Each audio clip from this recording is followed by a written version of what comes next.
Following Japanese reports that North Korea will launch its first ever spy satellite between May 31st and June 11th, the regime this morning said that the launch will go ahead in June. For more on the latest, we're joined by Mr. Frank Jannuzi from the Maureen and Mike Mansfield Foundation. Welcome to the program. Good morning.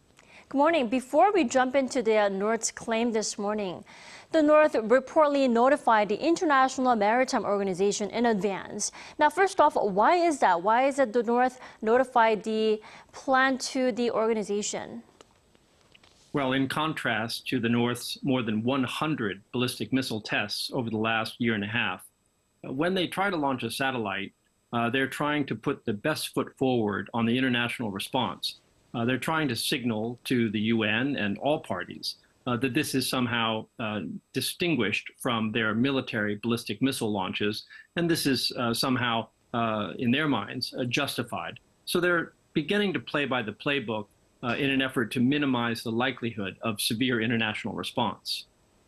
Right, and now we have been just confirmed this morning that the North will go ahead with the launch next month, which is just in 2 days, right? Now, the question is, why is this period chosen, especially all the diplomatic events that we experienced, the G7, also Yoon-Biden-Kishida summit? Why after all the diplomatic events, why June? High-profile North Korean military actions, such as satellite tests, are very often serving both political as well as military purposes. So you may well remember that 11 years ago, in April of 2012, North Korea first tried to put a satellite into orbit. And that satellite launch brought about the demise of the so-called Leap Day deal between the United States and North Korea. And it was motivated likely by South Korea's competitive spirit against, North Korea's competitive spirit against the ROK. North Korea desperately wants to be ahead of South Korea when it comes to satellite launch capability. And South Korea just put a satellite, 7 of them in fact, into orbit about a week ago. So North Korea is motivated here principally by the competitive spirit with South Korea. But there's also a military component. This satellite may have some limited Earth observation capability, which will improve North Korea's ability to monitor South Korean and U.S. military maneuvers if the satellite functions as planned. Right, there are lots of reasons for North Korea to go ahead with the launch next month. Now, last week, South Korean and the U.S. forces began their live fire exercises simulating a full-scale attack from the North that will run until mid-June.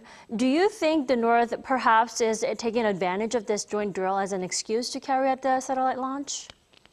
It's possible that they may be hoping that China in particular will view a satellite launch in this window as somehow a North Korean response to a South Korean U.S. provocation rather than a North Korean initiative designed to provoke an allied angry response and sanctions. But I think the principal motivation here has to do with North Korea's competition with South Korea in space. And the timing of the launch is likely due to Kim Jong-un's embarrassment that South Korea placed 7 satellites into orbit 5 days ago. And I'm sure that he has instructed his team to rush forward with this launch in order to try to save face and demonstrate North Korea's own capabilities in space. Right, the space race is real and also comes at a very timely manner. Now, vehicles and movement of military personnel spotted in satellite images taken of the Medium Parade training ground recently are no longer present there. Now, why do you think the reason is? I mean, does that mean there'll be no military parade? What do you think? Well, it's always hard to speculate about future North Korean actions, and many of us who try to do that are often wrong. But in this case, I think that North Korea will very likely proceed.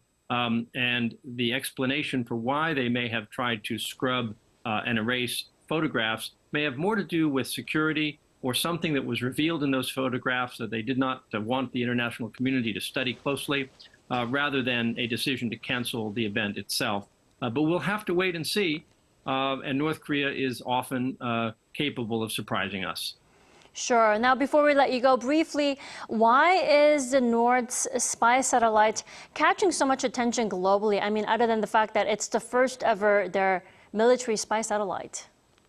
Well, it is a sign of the advance of their ballistic missile technology, but I do want to emphasize here that the capabilities of any satellite that North Korea would likely be able to put into orbit will probably be less than the capabilities of commercially available satellite imagery that North Korea could purchase. And I also believe that it's important to distinguish between launching a satellite and launching an intercontinental ballistic missile with a nuclear warhead. Satellites go up and they don't come down unless something goes wrong. Warheads go up and they come down. They have to have a re-entry vehicle. So the technology of that is quite different from the technology of putting a satellite into orbit. And I don't believe that this satellite launch poses any significant military threat to the ROK or to the United States.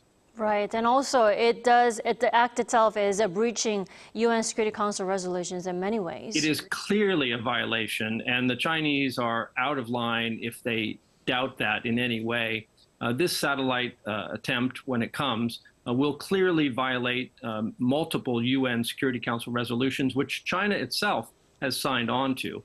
And so it's unfortunate that the Chinese seem to be willing to give North Korea a pass on the satellite launch. All right. Thank you so much for joining us all the way from Baltimore this morning. It's my pleasure to be with you and your viewers this morning. Thank you so much. 감사합니다.